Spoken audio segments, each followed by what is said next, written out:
Caema pode ter os recursos bloqueados pelo Ministério Público.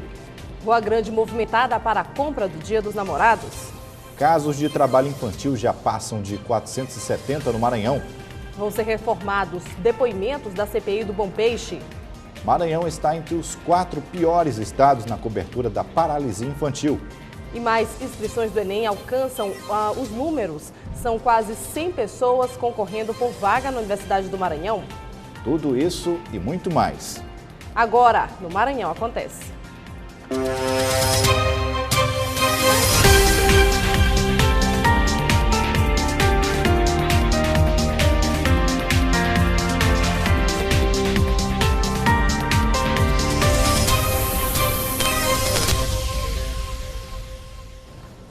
Olá, boa noite para você. Boa noite. E o Maranhão Acontece de hoje começa com a notícia de que a Caema pode ter os recursos bloqueados por continuar a poluir as praias. O Ministério Público vai pedir o bloqueio dos recursos da Companhia de Água. O problema é que a Caema já deveria ter despoluído as praias e desobstruído e construído estações de tratamento de esgoto. Apesar dos relatórios que apontam que apenas a praia de São Marcos foi considerada imprópria para o banho, o Ministério Público já apontou problemas como no olho d'água, em que o esgoto escorre logo na entrada da praia. 5 rios da capital estão interditados, porque são os que mais lançam sujeira na orla. Mas nas areias interditadas não existe nenhum bloqueio. Desde 2009, já existe uma decisão na Justiça que não cabe mais recurso, que obriga Estado e Caema a construir mais estações de tratamento. 4 anos se passaram e nada foi feito. E o assunto agora é a falta de segurança no trânsito. 39 mortes em acidentes foram registradas nos 5 primeiros meses de 2013. Para diminuir os números da violência no trânsito, está sendo estudado um projeto com interferência do Ministério da Saúde. Os números são alarmantes. Só nos primeiros 5 meses do ano, a Secretaria de Segurança Pública do Maranhão registrou 39 acidentes de trânsito na região metropolitana de São Luís. Dos 39, 16 vítimas morreram em colisões de veículos. Segundo dados da Organização Mundial de Saúde, São Luís está entre as 5 capitais brasileiras com maior número de acidentes no trânsito.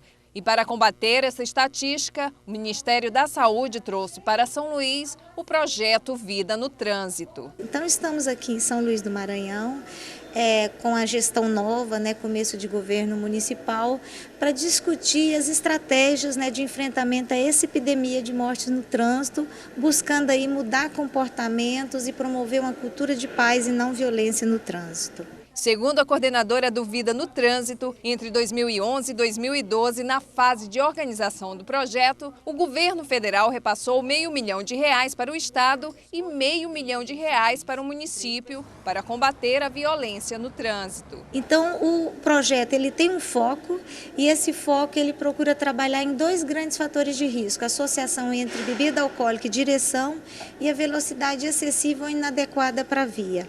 E o Núcleo de Doenças e Agravos Não Transmissíveis da Secretaria do Estado da Vigilância Sanitária é o setor responsável pela aplicação dos recursos e realização das estratégias. Segundo o secretário adjunto, o projeto vai fortalecer o combate à violência no trânsito. Mas, além da fiscalização, falta a consciência dos condutores. A consciência de que para pilotar um veículo automotor tem que estar habilitado. E tem que estar atento. Se tem que estar atento, tem que estar em sã consciência, sem estar sob efeito de drogas, nenhum tipo delas, e, sobretudo, o uso de quaisquer tipo de álcool ou drogas que possa reduzir a capacidade sensorial da pessoa. 470 casos de trabalho infantil vão ser investigados pelo Ministério Público do Trabalho. Os casos foram registrados em 75 cidades maranhenses. E os dados foram divulgados hoje, Dia Mundial de Combate ao Trabalho Infantil. Segundo o levantamento, 358 termos de ajustamento de conduta estão sendo investigados. Os TACs foram firmados com pessoas e empresas que exploravam a mão de obra infantil e concordaram em solucionar a situação de maneira extrajudicial. Ainda existem 78 ações civis públicas e execuções em andamento.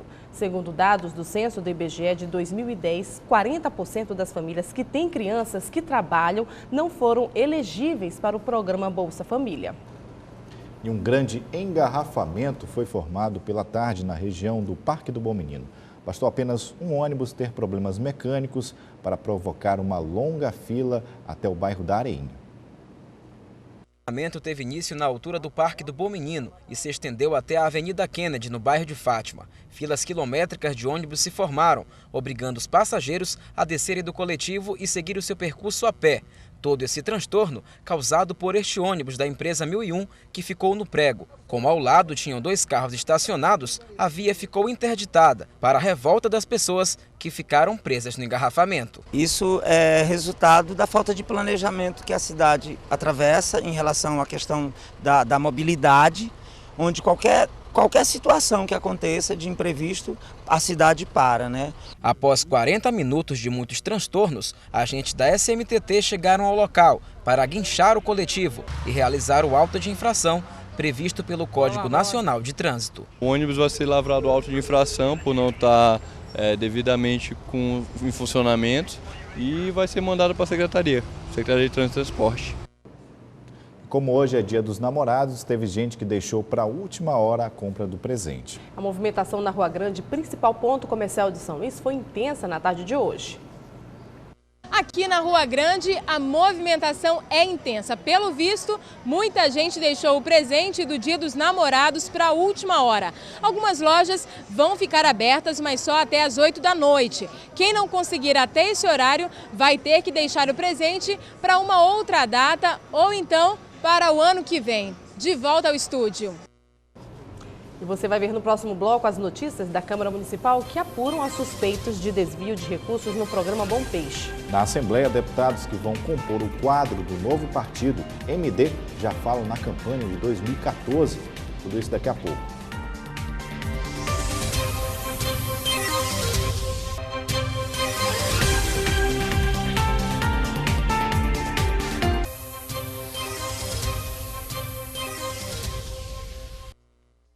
De volta e agora o Maranhão Acontece mostra o quadro da política maranhense.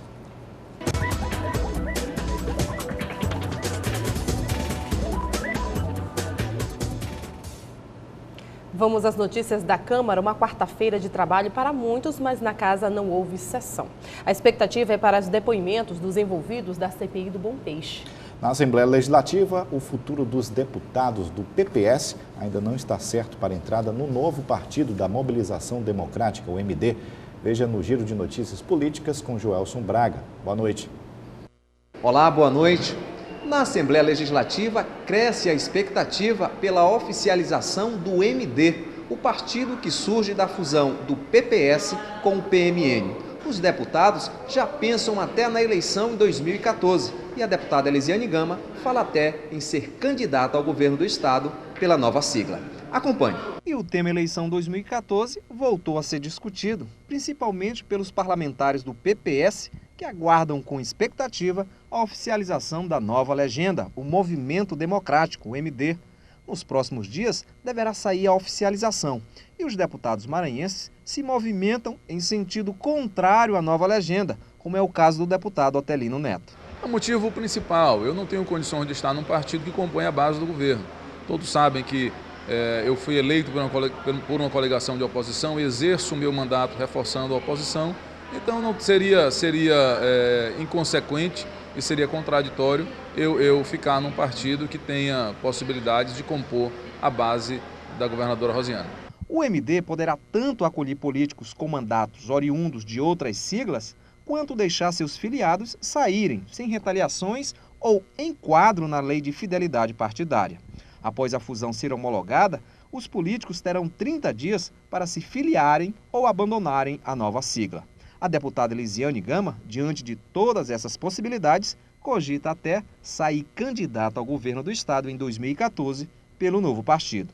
Se o partido, na verdade, entender que essa candidatura é importante, se houver realmente essa definição dentro do partido, o nosso nome estará à disposição do Estado, estará à disposição do Maranhão. Agora, aqui na Câmara Municipal, não houve sessão nesta quarta-feira. O dia foi para se discutir a problemática da falta d'água na capital. Aconteceu um painel de iniciativa da vereadora Luciana Mendes. Mas nos bastidores da casa, só se fala em CPI do Bom Peixe. É que amanhã e na sexta-feira acontecem novos depoimentos. E o momento mais aguardado é pela vinda da ex-secretária da CEMAPA, Eliane Bezerra. Acompanhe. Pedro Lucas Fernandes declarou que o pedido de prorrogação da CPI já foi solicitado e atendido pela mesa diretora da Câmara. Sobre as declarações da ex-secretária da CEMAPA, Eliane Bezerra, envolvendo o vereador Ivaldo Rodrigues em irregularidades no programa Bom Peixe, ele diz que espera que ela fale tudo o que sabe durante o depoimento na sexta-feira. Mas adiantou que Ivaldo Rodrigues não está sendo investigado. O vereador Ivaldo, até o momento, não tem nada, não participou da CEMAPA, não é? No decorrer, eu não sei te informar. Espero que a comissão tenha maturidade para saber isso, ter esse posicionamento, não é? Acusações vão existir e saber filtrar, não é, esse tipo de acusação para botar no seu relatório. Aí sim, o julgamento vai ser dado no judiciário. Aqui estamos investigando. Sobre a possibilidade de algum depoente sair preso por mentir na CPI, Pedro Lucas disse que não é a intenção da comissão, mas que existe esta prerrogativa. Olha, houve contradições, sim, do Aurélio, né? Eu acho que em certo momento ele se perdeu, não sei se estava nervoso, né?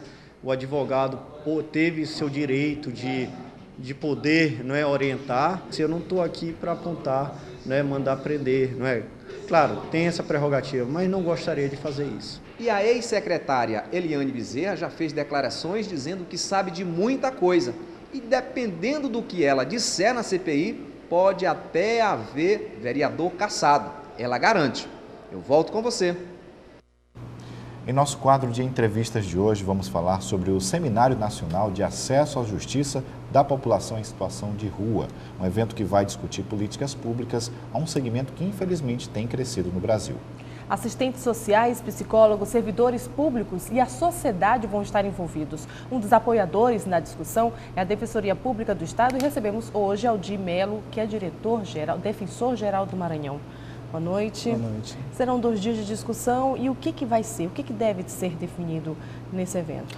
Bom, o Seminário Nacional de Acesso à Justiça à População em Situação de Rua é uma promoção da Defensoria Pública do Estado com o Ministério da Justiça através da Secretaria Nacional de Reforma do Judiciário.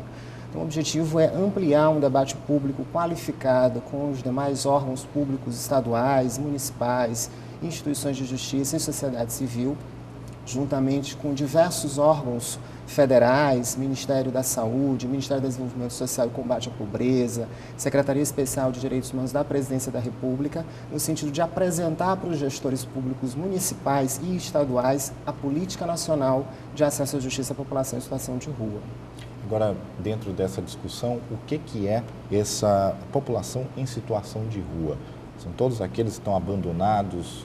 Como se classifica? Olha, segundo o decreto 7.053, que instituiu a política nacional para a população em situação de rua, trata-se de um grupo populacional heterogêneo, caracterizado pela pobreza absoluta, pela fragilidade ou pela interrupção dos vínculos familiares e que não tem acesso às formas regulares, convencionais de moradia que estabelecem na rua o palco das suas relações particulares. Andarilhos, pedintes, os próprios limpadores de para-brisa são classificados como pessoas em situação de rua. Agora, aqui no Maranhão, existe trabalho, políticas públicas para esse público? Olha, nós firmamos recentemente, a Defensoria Pública, um termo de cooperação com a Secretaria Municipal da Criança e de Assistência Social, que é o órgão público municipal responsável pela execução da política e que mantém um centro especializado de atendimento a pessoas em situação de rua na Coab, chamado Centro POP, com o objetivo de prestar orientação jurídica e assistência jurídica e psicossocial a pessoas em situação de rua. Evidentemente que a questão é uma questão complexa, pessoas em situação de rua constitui a expressão radical da questão social brasileira.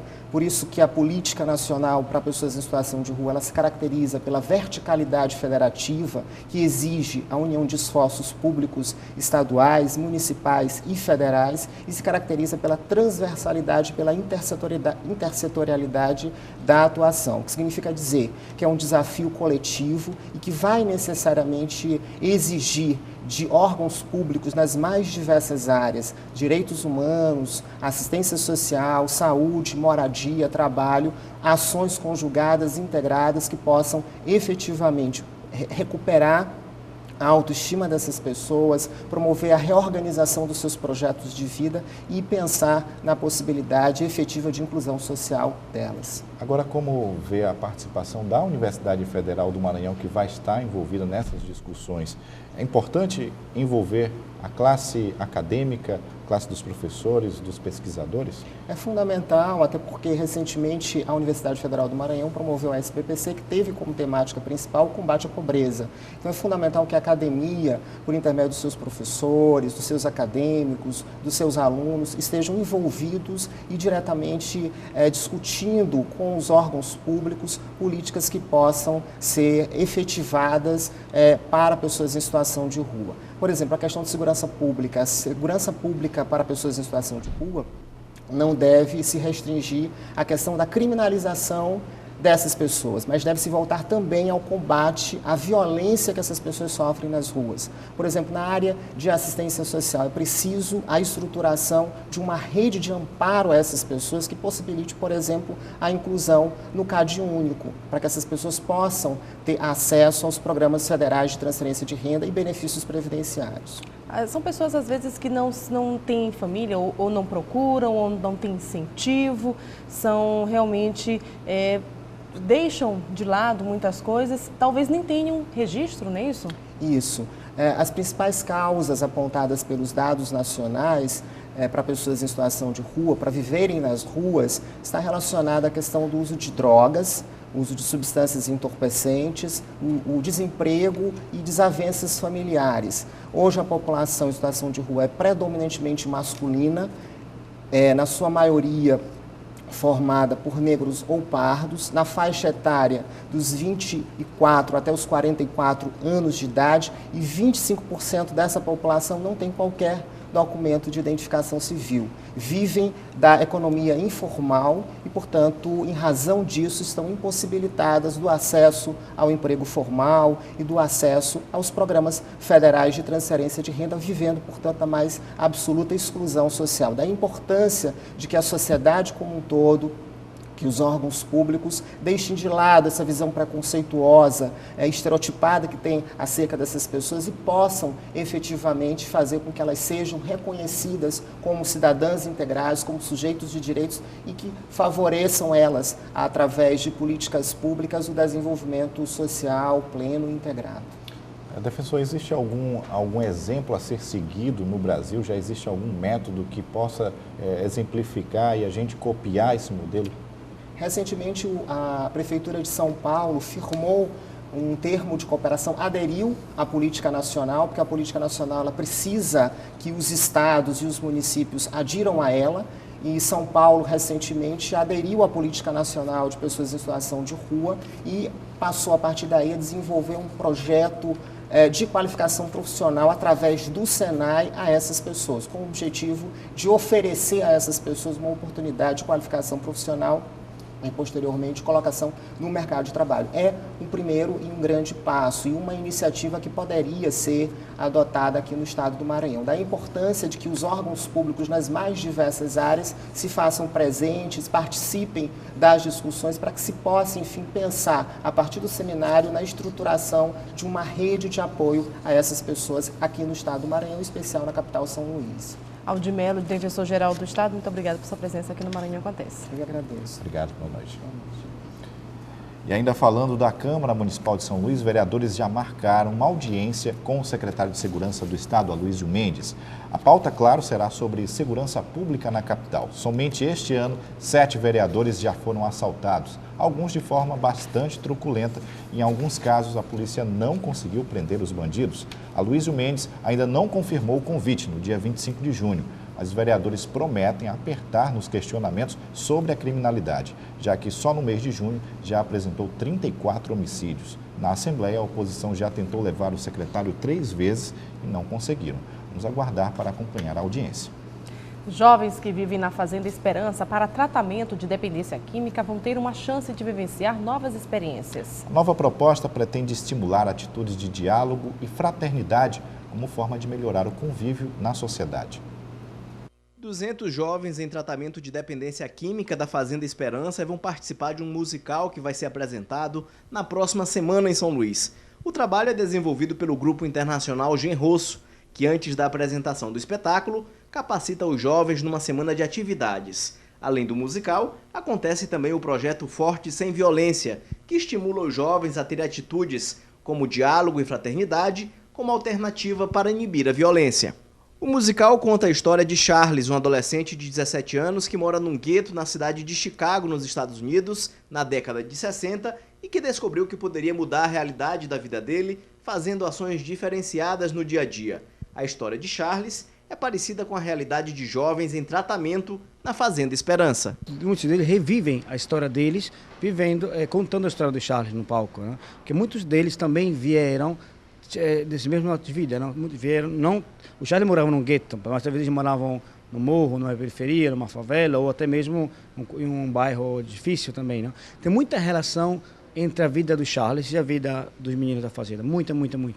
Contracenando com 17 atores, músicos e dançarinos que fazem parte do Genrosso, os jovens têm a possibilidade de trilhar um caminho diferente, utilizando a arte para se expressar. Para mim é algo muito importante, não, para a minha vida, sobretudo, mas também para a minha vida como ator, como artista, não? Que são jovens que viviam experiências dolorosas, não, na vida, não são recuperantes da droga, recuperantes da violência, da vida da rua. Não? Antônio Eleutério é um dos organizadores do encontro entre o Genrosso e o projeto Ser Forte Sem Violência. Ele já passou pela Fazenda Esperança e conta que o musical tem feito uma mudança na vida de muitos jovens que estão em tratamento. Eu percebo o quanto isso está atingindo muito a vida desses jovens que estão no processo de recuperação, né? Quando o Frei Hans viu esse musical na Alemanha, né, quando ele assistiu lá, ele logo entendeu, poxa vida, é um musical que podemos levar para o Brasil e ter a participação dos jovens, né? Veja no próximo bloco, SAMU chama a atenção para os trotes durante a temporada junina. E ainda Maranhão não atinge a meta de imunização contra a paralisia infantil. Em instantes.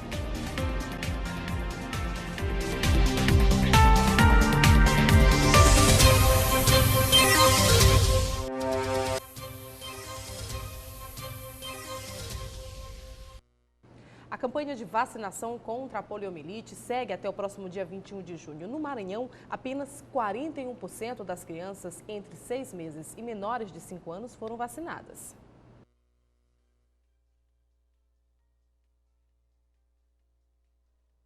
Há 581 crianças com idades entre 6 meses e menores de 5 anos. A vacina oral contra a poliomielite é a forma mais eficiente para se evitar a paralisia infantil, importância reconhecida pelas mães. Muito importante, não deixo atrasar sempre, mantenho em dia. O objetivo da Secretaria de Estado da Saúde é imunizar cerca de 95% desse percentual, mas até o momento apenas 41% das crianças foram vacinadas, restando ainda mais de 350 mil crianças em todo o estado para serem vacinadas até o dia 21 de junho. Para a coordenadora estadual de imunização, a dificuldade de acesso e a falta de divulgação dos dados de alguns municípios tem dificultado a campanha de vacinação, deixando o estado em um dos últimos lugares no ranking nacional. Nós temos municípios no estado que realmente têm uma dificuldade muito grande de acesso, tá? Mas assim, às vezes eles fazem a campanha, começam uma semana antes e eles estão fazendo.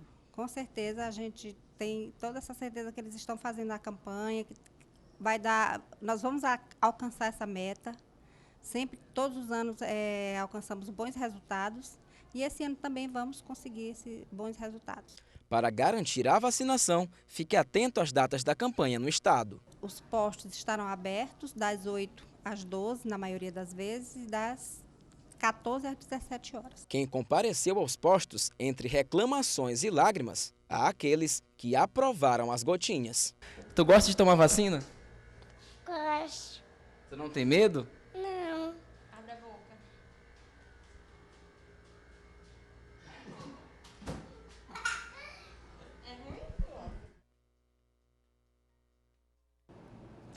Com as festas juninas reunindo multidões na cidade, o Serviço de Atendimento Móvel de Urgência chama a atenção para os trotes, que apesar de terem reduzidos em cerca de 10% este ano, ainda atrapalham quem precisa de fato do atendimento das equipes do SAMU. Segundo dados do Serviço de Atendimento Móvel de Urgência SAMU, das 20 mil ligações registradas nos 4 primeiros meses deste ano, 2.038 delas foram trotes. O problema prejudica principalmente quem realmente precisa do serviço. Se chega na ocorrência, não se encontra a casa, não se encontra a pessoa de fato que precisa. Então, deixa-se de atender, vidas deixam de ser salvas por situações que são completamente erradas. Na central de atendimento do SAMU em São Luís, as ligações não param. Qual é o bairro que tu mora? A Rua Tamarinheiro. E aonde fica essa rua? Vai assim direto. E ela tá tendo neném, é? Entre os atendimentos, os trotes criminosos sempre aparecem. Geralmente isso é rotineiro, né? Ocupa as linhas e geralmente quem está precisando realmente não tem como ser atendido. Que às vezes a pessoa liga e está ocupado. Ah, porque está ocupado? Porque vocês não atendem? Porque nunca dá ocupado, né? Sempre chama. Mas só que a gente está com esse atrapalho do pessoal passando o trote, das crianças passando o trote, porque geralmente é muita criança. Para evitar os trotes, a coordenação do serviço realiza campanhas educativas para reduzir os telefonemas maldosos. O nosso sistema ele tem um sistema de BINA. Ele fica, todo mundo que liga para o SAMU, o seu número fica registrado no nosso computador. A gravação dessa pessoa também fica registrado no nosso HD. Como são a maioria crianças e adolescentes, os familiares nem sabem que eles estão cometendo isso. O autor do trote, quando identificado, pode responder por crime de contravenção, que prevê pena de prisão simples de até 2 meses ou multa. Nós temos uma lei estadual que foi sancionada agora em janeiro deste ano, é crime, é passível de punição e até mesmo de detenção. E a edição do Boletim de Produção, Petróleo e Gás Natural da Agência Nacional do Petróleo colocou a OGX Maranhão, empresa formada pela OGX e pela MPX, como a segunda maior operadora produzindo óleo e gás natural no Brasil, atrás apenas da Petrobras. Com pouco mais de 2 anos de atuação na bacia do Parnaíba e uma produção de cerca de 4,4 milhões de metros cúbicos de gás por dia, a OGX Maranhão é responsável por cerca de 5,5% do gás produzido no país, sendo o Maranhão o 8º estado produtor. Veja daqui a pouco, vagas para a Universidade Federal do Maranhão são insuficientes para a quantidade de candidatos. Um aumento de 24% em relação ao ano passado vai causar uma disputa ainda maior pelas poucas vagas na instituição. Os detalhes daqui a pouco.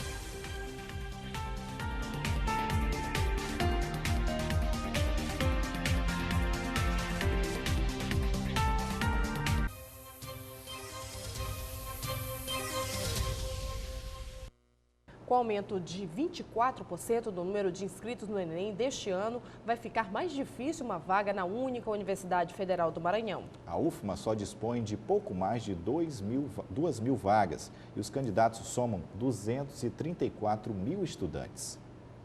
O Enem teve um aumento do número de candidatos inscritos de 24% neste ano em relação ao ano passado. O crescimento ficou acima da média no Nordeste, com 29%, e no Norte, com 26%. No total, mais de 7 milhões de candidatos estão inscritos no Enem 2013. No ano passado, foram cerca de 5 milhões e 700 mil. Este é o maior número registrado nos 15 anos de existência do exame. Em todo o Brasil, houve um aumento de pessoas que fizeram o Enem e que vão tentar o SISU. Mas o que chama a atenção é que no Maranhão, 230 34 mil pessoas fizeram a prova, mas a Universidade Federal do Estado dispõe apenas de 2.978 vagas, ou seja, uma grande concorrência. A UFMA ela já melhorou muito na questão da distribuição de vagas, né? Se você for fazer um comparativo com anos anteriores, como de 2009 para trás, era um número bem inferior ao que está sendo ofertado hoje. E para esse segundo semestre, a UFMA ela vai estar ofertando 2.978 vagas. São 780 vagas a mais em relação ao primeiro semestre de 2013. O prazo para as inscrições vai até o dia 14 deste mês. E para quem não tem acesso à internet, a Universidade Federal do Maranhão dispõe de um laboratório. A universidade oferece o laboratório aqui de informática aqui no NTI, onde qualquer candidato pode se dirigir aqui à UFMA no horário de 8 às 12, 14 às 18 horas e procurar aqui um dos nossos técnicos para poder fazer a sua inscrição. Além disso, também todos os campos também têm um laboratório disponível para ajudar os candidatos nas suas inscrições. Já que falamos de oportunidades, a Polícia Rodoviária Federal abriu o edital para concurso com 1.000 vagas. O critério é ter diploma de nível superior em qualquer graduação e, além disso, a Carteira Nacional de Habilitação categoria B. 5% das vagas são destinadas a pessoas com deficiência. O concurso terá 2 etapas, sendo a primeira com 5 etapas e segunda fase com curso de formação. Todo esforço será recompensado com o salário inicial de mais de R$6.000. Mais informações, acesse cesp.unb.br. A taxa tem um valor de R$150. E o MAC enfrenta amanhã o Imperatriz na grande final do Campeonato Maranhense, precisando de uma vitória para ficar com o título. Maranhão aposta na equipe contra o Cavalo de Aço. Há 6 anos atrás, as duas equipes fizeram a final do campeonato, quando o MAC ganhou o título do estadual pela última vez.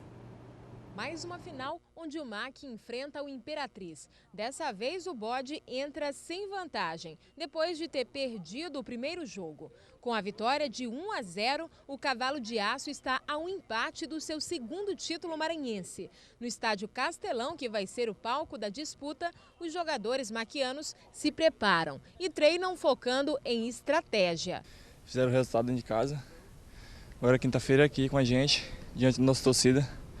Fazer o resultado positivo para que a gente possa sair com o título. Agora é esperar chegar a hora e entrar no jogo focado, que a gente sai com a vitória. O meia Jackson e o lateral esquerdo Raimundinho conhecem bem o rival. Jackson, que é tricampeão pelo MAC, há 17 anos, enfrentou o Cavalo de Aço e saiu vitorioso. E Raimundinho em 2007, onde o bode ganhou o último título maranhense. É uma expectativa boa, é uma final de novo. A gente aqui espera que seja igual a que foi a passada. Lógico que a equipe Imperatriz tem uma excelente equipe, mas a gente está jogando em casa, né? Tem que fazer o dever de casa, que é vencer o jogo. Acho que é um resultado simples, não dar os títulos, acho que isso é mais importante. Mas para o técnico do bode, não é bem assim. Não, as estatísticas e as histórias servem para o jornalismo, servem para a torcida, para os mais fanáticos torcedores, para os jogadores não. Cada jogo de 90 minutos conta uma história diferente. E se você não tiver uma hiperconcentração, se você não tiver um time bem treinado, você não consegue repetir o que a história já fez. Confira agora o que acontece amanhã. Começa nesta quinta-feira o São João de São Luís, festança de todas as cores, na Praça Maria Aragão. O espaço vai contar com uma programação diversificada a partir das 6 da tarde durante 18 dias. Começa amanhã o primeiro curso multidisciplinar na área médica, coordenado pela Liga Acadêmica de Gastroenterologia e Cirurgia do Aparelho Digestivo da Universidade Federal do Maranhão. O evento tem a parceria do Hospital Aldenor Abelo. A nossa edição de hoje fica por aqui. A você uma ótima noite. Reveja as nossas reportagens no site tvguará.com. Até amanhã. Feliz Dia dos Namorados para você. Até amanhã. TV Guará, diferente por natureza.